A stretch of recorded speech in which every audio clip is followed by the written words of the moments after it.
Hello and welcome back to my channel. Welcome to part 3 of my go-to design series. And this go-to design is probably the one that I've been using the longest. It is totally inspired by, taught by, and scrap lifted from SHIMELLE. Many times, time and time again over the years.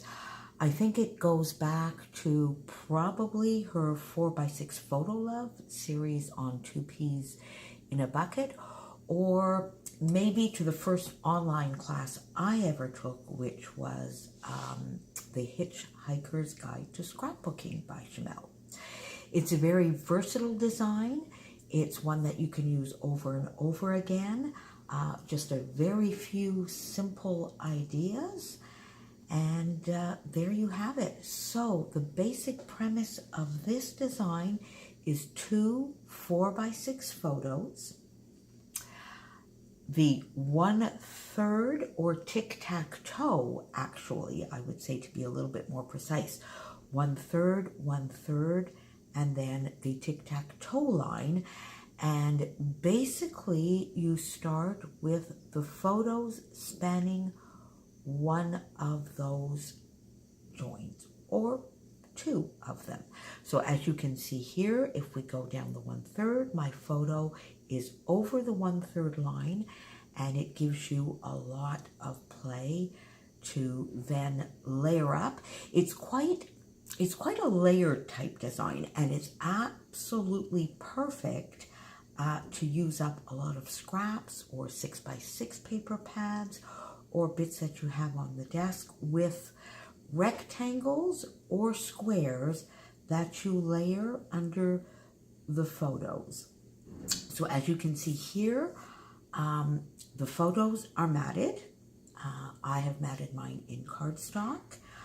On this particular one, I then used, I guess this is probably maybe 7x7. It's not quite square.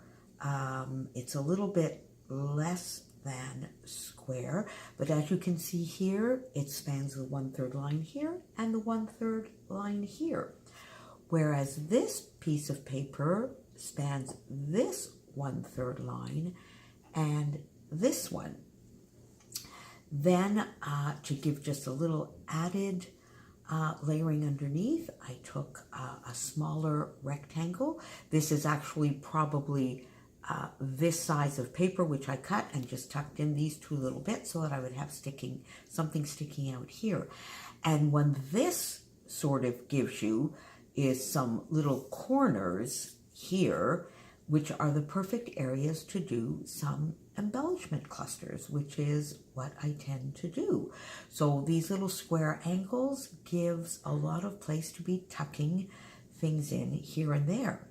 So as you can see with this one, I used my beloved Auburn Lane collection. I think pretty much everything here comes from Auburn Lane.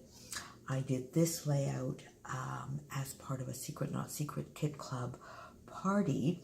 This one is fairly recent, probably in the fall of last year. Used a couple of tags, a few little cork pieces, wood veneer pieces, tucked in a little word label here, wander often. This I had on my desk, which was Friday. I actually have no idea whether this was a Friday or not. And then tucked in a little part from a cut-apart sheet. This will be going into my Portugal album, the Porto portion of that album, and I will be getting to that share very soon. I think I'm actually done or almost done that portion of the album. So there you go. So basically, tic-tac-toe, 2 4x6 photos over one of the 1/3 lines, squares and rectangles of paper to layer underneath, which also span the 1/3 lines. It could be elsewhere. That creates some angles where we can put some embellishment. That is, I think, the crux of that. I'm sure Shimelle won't be watching this. If she was, maybe she would correct me. Maybe she would agree with me. But it's a design that I absolutely love. Here is another example of that same design. As you can see here, again, my two 4x6 photos. My layers of paper underneath. This one here, I offset these two bits of paper a little bit, still spanning the 1/3 line for this one here, the bottom one here. Created my little angles so that I could put a few little clusters. And in this particular case, I got a little bit daring and I put the title right on the photo. I kind of love that effect on this one. Here I also added, for a little bit of added texture and interest, and to maybe frame the whole thing, I added some stenciling. Here with a lovely stencil, I think from Kaiser Craft. I used quite a bit of the Heidi Swap. I think it was the Hawthorne collection. This paper here gave me a perfect place to do some journaling. So you can definitely see that I have here the same basic design, but there are differences, and you will see as we go on that quite similar, but quite different, so that you could put these side by side or within the same album, and you would find some continuity, but you would also find some difference to keep it all very interesting. This kind of design also lends itself beautifully to being turned into a double page layout, where you could basically mirror this whole thing and work with your two 4x6 photos on this 1/3. These photos are actually from Spain, from my Spanish album. Then there you go here. Now this is one of the earlier pages that I used with this design back when I was still scraplifting quite a bit of Shimelle, and we were into very much of a butterfly phase. I still love butterflies.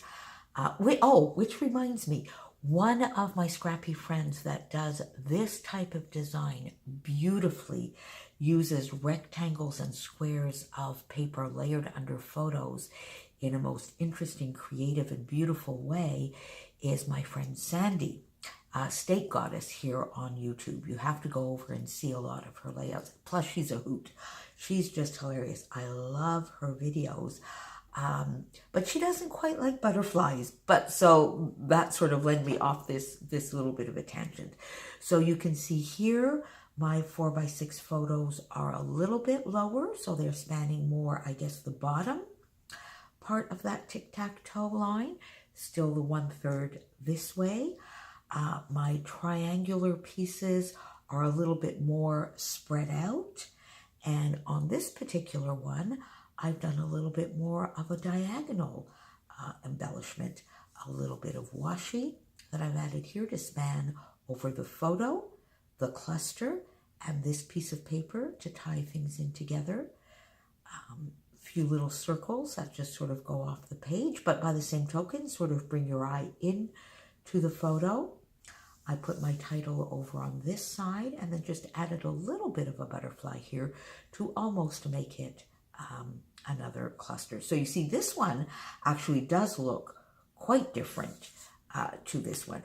Part of that is probably a change in my style over the years, because I probably did this layout probably 10 years ago or so, or at least, yeah, probably maybe 10, maybe not 10, but at least 6 or 7 years ago for sure. This is some Stampin' Up! Paper, I think. And I created these little butterflies by stamping and then using a butterfly punch or a die, but I think in this case it is a punch. These circles I used punches. So as you can see, basically on here, pretty much everything here is paper, handmade embellishments, which I used to do a lot of, and just a few little gems or rhinestones that I've added. I often add a little rhinestone strip here of 3 small rhinestones in the middle of my butterflies. So there is layout number 3. Now you see here is one that I have actually mirrored. So you see where I say that we could actually turn this into a double page spread.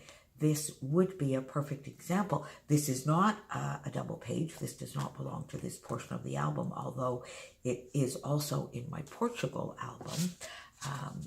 But this was in Tomar in Portugal, and I've shared a few layouts already of this, and I will get back to that when I do the album share. Now you see here, I'm still on my 1/3, but this time I don't really have anything spanning this line other than respecting the fact that the photos are there, and I went a little bit more to a vertical design with some triangular pieces of paper, then these very narrow pieces here to just bridge everything together and have somewhere to rest my photos. I still have the square angle here, which allowed me to put one of the larger clusters and then 2 medium-sized clusters, I guess, because here I also added a little bit of a rectangle, so I had a little bit of an angle here to do a cluster, and therefore just did another little cluster over here where the photos meet. This one doesn't actually have a title because it is a companion page in the album to a page. So the date is here and the title is over on this page. It's not really a double page, it's more of a companion page. I used here, I think these are some lovely papers from the Cedar Lane collection, which goes beautifully with the Auburn Lane collection. And I probably did this layout about a year ago. This comes from the craft market, from I think it's crepe paper, using up a few little brads here, a little puffy camera, here some little puffy stickers. I put some of these flowers. These flowers are all fussy cut. I fussy cut all of these flowers out. Some of them are flat to the page and others are on foam dots to give a little bit of interest and dimension. So I think it gives a lovely effect to have a little bit of dimension. And again, here this uses very, very little. It's pretty much all paper, fussy cut flowers, a few little puffy stickers, the thickers here, these lovely gold thickers, and there you have it. Then this one is a very, very simple page as well, and I've done this quite recently. This actually uses my beautiful field notes collection.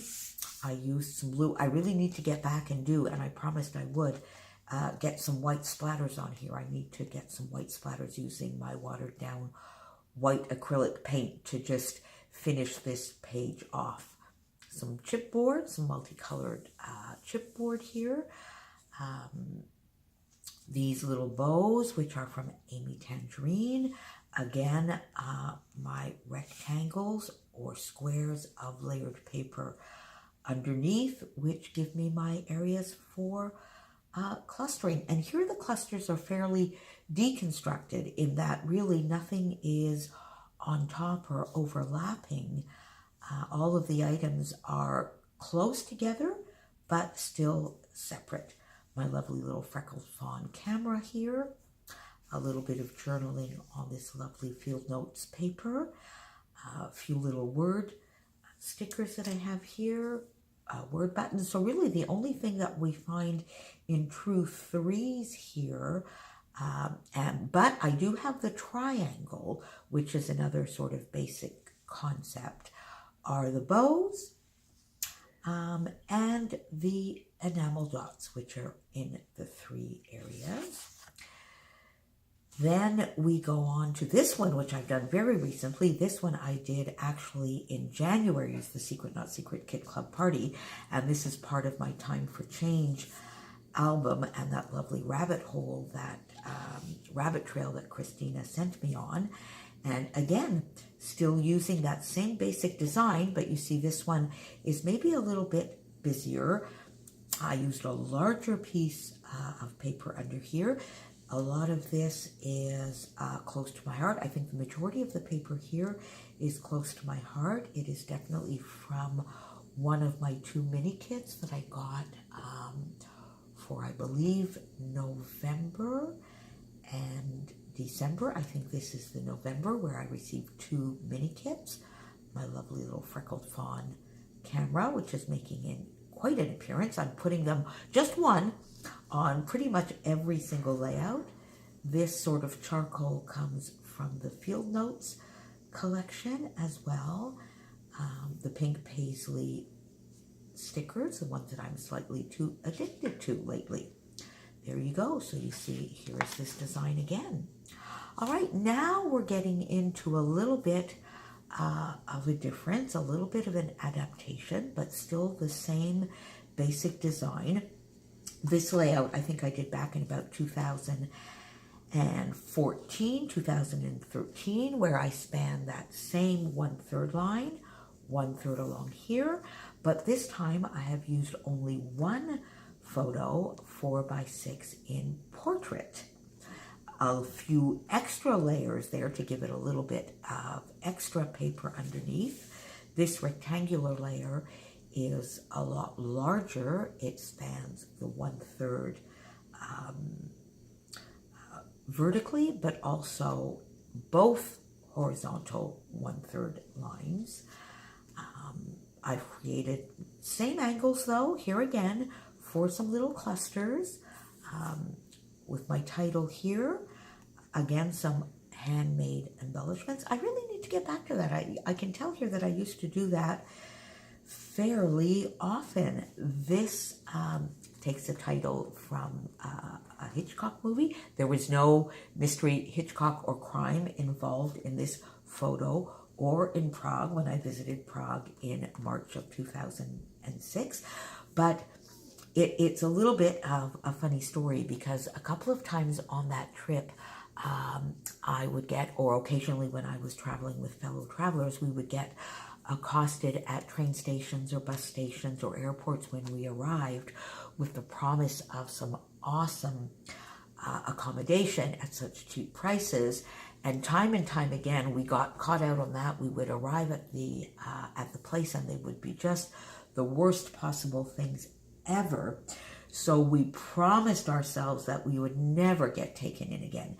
But when I got to Prague, and I was traveling with a friend at this point, we got to Prague, really could not find any kind of accommodation. So my journaling on this one is, although we had promised ourselves not to get taken in by random people offering accommodation at stations, we did this time. But this time we really lucked out. A cute little apartment right in Prague with a kitchen, a fridge, one electric burner, a large bathroom, TV, twin beds, plenty of rooms, and 90 euros for an entire week. 90 euros in those days was probably about 140, maximum $150 Canadian, and probably somewhere about the 90 or $100 US, I guess. Walking distance to everywhere, and this quaint view. So we lucked out on this one. I think I probably stopped after that, figuring that I did actually get, I think on the trip we got 2 or 3 wonderful rooms, mainly once in Poland and once in Portugal, and then this time in Prague. But let me tell you, there were quite a few harrowing experiences with these where there was no way I was going to stay in some of these pensiones or youth hostels. All part of the experience, all part of the fun. And in every single case, I got out of it and did find some lovely accommodation. So there we go. And then here we go again. So you see, in this case, I used actually photos. Didn't do the rectangle. In this case here, I went down the entire 1/3 with some paper, did some splattering on this side. The angle here still provides me my cluster, but in this case, it's really rather, I would say, a very large cluster, pretty much only the one. I'm not sure that you would count this as a cluster. I would call it maybe just some finishing details. And then this little journaling block. But you can see I'm still doing the same basic premise. 1/3, 1/3, and 1/3 down here. So it is a very versatile design, and you can get so many different interpretations of it. Now, this particular one, I could turn this way, and then it becomes a little bit closer to the design that I showed you in part 1.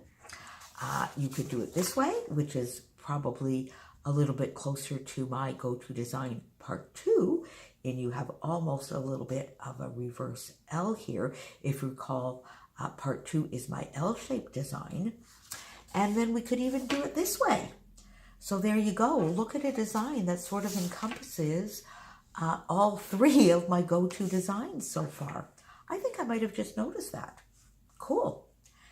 And then finally, one more where I go back to the 2 4x6. Well, actually in this case, 1 4x6 and 2 3x4.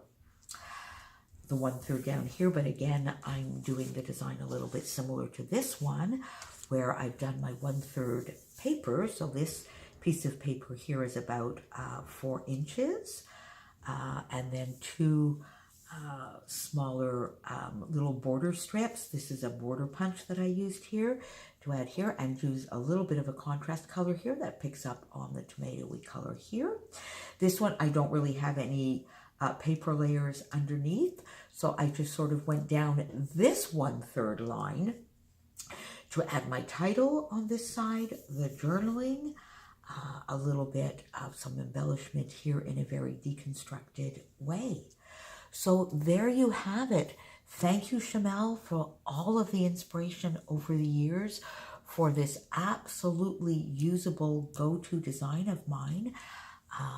As I say, totally inspired by, taught by, scrap lifted from Shimelle. Also, I will leave a link to my friend State Goddess Sandy's channel, because she does layering under photos using squares and rectangles and bits of paper like nobody else does. Her layouts are beautiful. Her stories are fun. She does a lot of Disney scrapping, so go visit her if you don't already. And I will be back with one last part to this go-to design, which is going to be more of a diagonal type design within a couple of weeks. Thanks for joining me. See you soon. Bye.